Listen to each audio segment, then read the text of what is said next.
Asif Aleem TV के मुअज़्ज़िज़ साथियों अस्सलाम वालेकुम।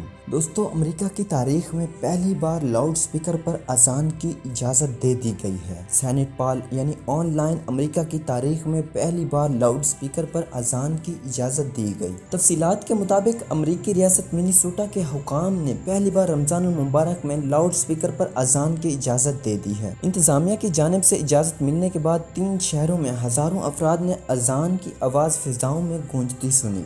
अमरीकी शहर की मसाजिद में रमज़ानुल मुबारक के दौरान पाँचों वक्त की अजान लाउड स्पीकर पर देने का सिलसिला जारी रहेगा। ख्याल रहे कि इससे कबल अमरीका में सिर्फ इस्लामिक सेंटर्स या मसाजिद के अंदर ही अजान की इजाज़त थी। दूसरी जानिब कोरोना वायरस के बायस अमरीका में मुसलसल तीसरे रोज तकरीबन 2000 के करीब अमवात के बाद मुल्क में हलाकतों की मजमूई तादाद 64,000 के करीब पहुँच गई है। मीडिया रिपोर्ट्स के मुताबिक जॉन्स हॉपकिंस यूनिवर्सिटी के अदाद-ओ-शुमार में बताया गया है कि अमरीका में कोरोना वायरस से मुतासरा अफराद की तादाद 10,95,304 तक पहुँच गई है, जबकि अमवात की मजमूई तादाद 63,871 हो गई है। इधर न्यूयॉर्क में मैयतें रखने की जगह कम पड़ गई, जिसके बाद लाशों को कंटेनर के ऊपर रखना शुरू कर दिया गया। और इधर बरतानिया में भी वबा का नुक्ता नजर अरूज से गुजर गया, जबकि यूरोप के दीगर ममालिक में भी अमवात की तादाद में मुसलसल कमी वाक़ई होने लगी है। कई यूरोपीय ममालिक ने आयद पाबंदियों में मजीद नरमी कर दी है। दोस्तों, उम्मीद है आज की वीडियो आपको पसंद आई होगी। अगर वीडियो पसंद आए तो लाइक करने के साथ साथ दोस्तों के साथ